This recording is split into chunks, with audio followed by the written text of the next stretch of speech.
നമസ്കാരം. അമേരിക്കയിൽ രണ്ടാം ഊഴം ആരംഭിച്ചത് മുതൽ ശക്തിയിലൂടെയുള്ള സമാധാനം എന്ന സിദ്ധാന്തത്തിലൂന്നി ലോകത്തിന്റെ വിവിധ കോണുകളിൽ അമേരിക്കൻ മിസൈലുകൾ വർഷിക്കുന്നത് ട്രംപിന്റെ സ്ഥിരം പണിയാവുകയാണ്.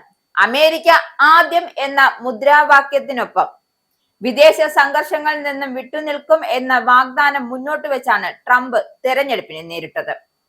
എന്നാൽ അധികാരമേറ്റ് മാസങ്ങൾക്കുള്ളിൽ തന്നെ ആ വാഗ്ദാനങ്ങൾക്ക് വിരുദ്ധമായി ലോകത്തിന്റെ വിവിധ ഭാഗങ്ങളിൽ അമേരിക്കൻ സൈനിക സാന്നിധ്യം ശക്തിപ്പെടുത്തുന്ന നീക്കങ്ങളാണ് നടന്നത്.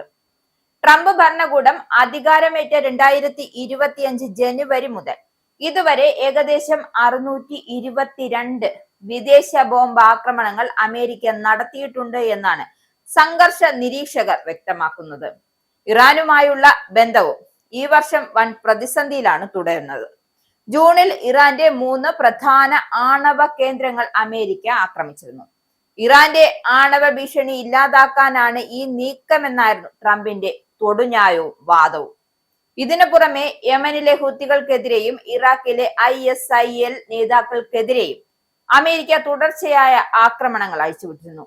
ചുരുക്കത്തിൽ വെനിസ്വേല മുതൽ ഇറാൻ വരെയും നൈജീരിയ മുതൽ സൊമാലിയ വരെയും പടർന്നു കിടക്കുന്ന 7 രാജ്യങ്ങളിലെങ്കിലും ട്രംപ് ഭരണകൂടം കഴിഞ്ഞ വർഷം ബോംബ് ആക്രമണങ്ങൾ നടത്തിയിട്ടുണ്ട്.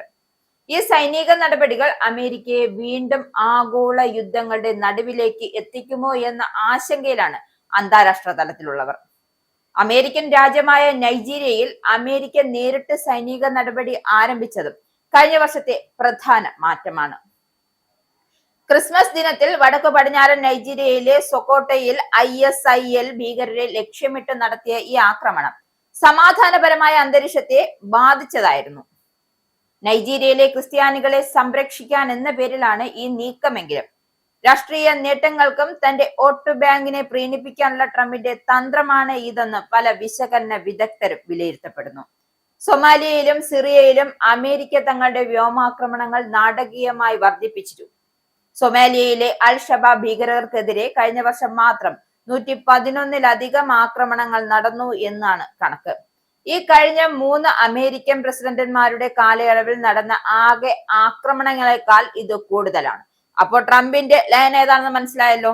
സമാന രീതിയിൽ സിറിയയിൽ അമേരിക്കൻ സൈനികർ കൊല്ലപ്പെട്ടതിനെ തുടർന്ന് ISIL കേന്ദ്രങ്ങളിൽ ഹോക്കി എന്ന പേരിൽ വലിയ തോതിൽ പ്രതികാര ആക്രമണങ്ങളും അമേരിക്ക നടത്തി.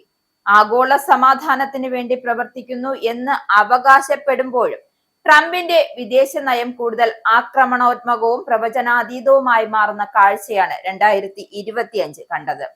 മൊത്തത്തിൽ നോക്കുമ്പോൾ ഡൊണാൾഡ് ട്രംപ് സ്വയം അവതരിപ്പിക്കുന്നത് സമാധാനത്തിന്റെ നേതാവാണ് താനെന്നും യുദ്ധങ്ങൾ അവസാനിപ്പിക്കുന്ന പ്രസിഡന്റ്, അമേരിക്കയെ സുരക്ഷിതമാക്കുന്ന ശക്തനായ ഭരണാധികാരി എന്ന ഇമേജുകളാണ് അദ്ദേഹം ആഭ്യന്തര തലത്തിലും അന്താരാഷ്ട്ര വേദികളിലൊക്കെ നിർമ്മിക്കാൻ ശ്രമിക്കുന്നത്. എന്നാൽ 2025 യാഥാർത്ഥ്യം മറ്റൊരു കഥയാണ്.